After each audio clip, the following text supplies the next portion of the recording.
ಧರ್ಮಸ್ಥಳ ಗ್ರಾಮದಲ್ಲಿ ಬುರುಡೆ ಷಡ್ಯಂತ್ರ ಆರೋಪಕ್ಕೆ ಸಂಬಂಧಪಟ್ಟಂತೆ ತಮ್ಮ ಮೇಲಿನ ಆರೋಪಕ್ಕೆ ನಟ ಪ್ರಕಾಶ್ ರಾಜ್ ಸ್ಪಷ್ಟನೆ ಕೊಟ್ಟಿದ್ದಾರೆ. ಇವತ್ತು ಚಿನ್ನಯ್ಯ ನನ್ನೊಂದಿಗೆ ಮಾತನಾಡಿದ ನಿಜ. ನಾನು ಕೂಡಲೇ ಅದನ್ನು ರೆಕಾರ್ಡ್ ಮಾಡಿಕೊಂಡು SIT ಮುಖ್ಯಸ್ಥ ಪ್ರಣವ್ ಮಹಾಂತಿ ಅವರ ಗಮನಕ್ಕೆ ನಾನು ತಂದಿದ್ದೀನಿ.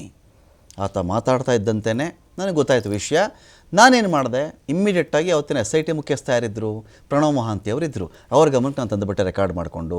ತಮಿಳಿನಲ್ಲಿ ಸ್ವಲ್ಪ ಅರ್ಧಂಬರ್ಧ ತೆಲುಗು ಮಿಶ್ರಿತವಾಗಿ ಅವನು ಮಾತಾಡ್ತಾ ಇದ್ದ. ಈ ಮನುಷ್ಯ ನೋಡಿದ್ರೆ ಮಂಡ್ಯ ಮಂಡ್ಯ ಅಂತ ಹೇಳ್ತಾರೆ. ಇದು ತಮಿಳು ತೆಲುಗು, ಇದು ಹೇಗೆ ಮಂಡ್ಯಗೂ ತಮಿಳಿಗೂ ತೆಲುಗು ಹೇಗೆ ಸಂಬಂಧ? ನನಗೆ ಆ ಕೂಡಲೇ ನಾನು ಮಹಾಂತಿ ಗಮನಕ್ಕೆ ತಂದಿದ್ದೀನಿ. ಉಳಿದಿದ್ದು SITಗೆ ಬಿಟ್ಟಂಥ ವಿಚಾರ, ನನಗೂ ಅದಕ್ಕೂ ಸಂಬಂಧ ಇಲ್ಲ. ನನಗೆ ಕರೆ ಮಾಡಿದ್ದು ನಿಜ. ಚಿನ್ನಯ್ಯ ಕರೆ ಮಾಡೋದು ಕೂಡಲೇ ನಾನು ಮೊಹಾಂತಿ ಅವ್ರಿಗೆ ಇನ್ಫಾರ್ಮ್ ಮಾಡಿದ್ದು ಕೂಡ ನಿಜ. ಈ ರೀತಿ ಕರೆಯನ್ನು ತೆಗೆದುಕೊಳ್ಳಬೇಡಿ ಅಂಥೇಳಿ ಮೊಹಾಂತಿ ನನಗೆ ಹೇಳಿದ್ರು. ಇಂಥವರ ಕರೆಗಳನ್ನು ನೀವು ರಿಸೀವ್ ಮಾಡಬೇಡಿ ಅಂತ ನನಗೆ ಅವತ್ತೇ ಮೊಹಾಂತಿ ಹೇಳಿದ್ರು. ನಾನು ಯಾವತ್ತೂ ಗಿರೀಶ್ ಮಟ್ಟಣ್ಣನವರ್ ಭೇಟಿನೇ ಆಗಿಲ್ಲ. ಅವ್ರು ಯಾರು ಅಂತ ನಾನು ನೋಡೇ ಇಲ್ಲ. ಎದುರ ಬದ್ರ ನಾನೊಬ್ಬ ಸಾಮಾಜಿಕ ಕಾರ್ಯಕರ್ತ ಅಂಥೇಳಿ ಪ್ರಕಾಶ್ ರಾಜ್ ಹೇಳಿದ್ದಾರೆ.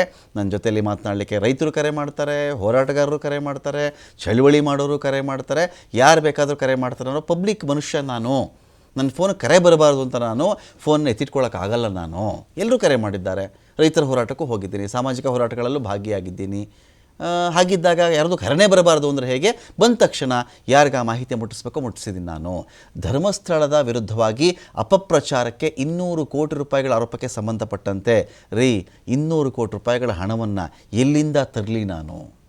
ಎಲ್ಲಿಂದ ತರಲಿ? ಏನು 200 ಕೋಟಿ? 200 ಕೋಟಿ, 400 ಕೋಟಿ, 600 ಕೋಟಿ ಹೇಳೋಕ್ಕೊಂದು ಲೆಕ್ಕ ಬೇಡವೆ? ಮಾತಾಡೋಕ್ಕೊಂದು ಲೆಕ್ಕ ಬೇಡವೇನ್ರಿ?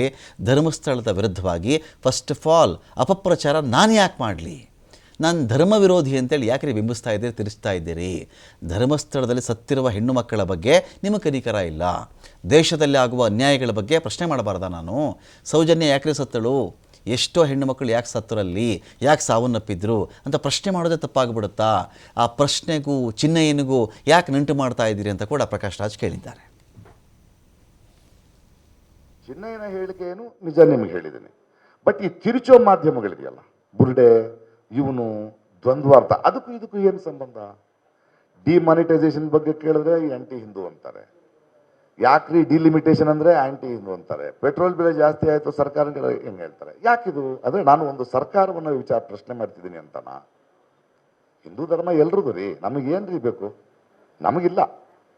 ನಾನು ದೇವಸ್ಥಾನಕ್ಕೆ ಹೋಗಲ್ಲ, ನನಗೆ ದೇವ್ರ ನನಗೆ ಮನುಷ್ಯರು ಮುಖ್ಯ. ಕಷ್ಟ ಅಂದರೆ ಇನ್ನೊಬ್ಬ ಮನುಷ್ಯ ಆಗ್ತಾನೆ ಅಂತ ನನ್ನ ಹೆಂಡತಿ ನಂಬ್ತಾರೆ, ಗೆಳೆಯರು ನಂಬ್ತಾರೆ. ಬಟ್ ನೀವು ಇದನ್ನ ಪ್ರಕಾಶ್ ಹೀಗೆ ಯಾಕೆ ಯೋಚನೆ ಮಾಡ್ತೀರಿ? ಚಿನ್ನಯ್ಯನ ಹೇಳಿಕೆ ಧರ್ಮಸ್ಥಳಕ್ಕೆ ಅಪಪ್ರಚಾರ ಮಾಡಲು 200 ಕೋಟಿ ರೂಪಾಯಿ ನಾನು ಎಲ್ಲಿ ತಗೊಳ್ಳಿ? ಅಪಪ್ರಚಾರ ಮಾಡಲಿಕ್ಕೆ ಪ್ರಕಾಶ್ ಇದ್ದಾನೆ ಅಂದರೆ ಯಾಕೆ ಹೇಳ್ತೀರಿ ಅದನ್ನ? ಅವನು ಸ್ಟೇಟ್ಮೆಂಟ್ ಕೊಟ್ಟಿದ್ದಾನೆ, ಉತ್ತರ ಕೊಟ್ಟಿದ್ದೀವಿ.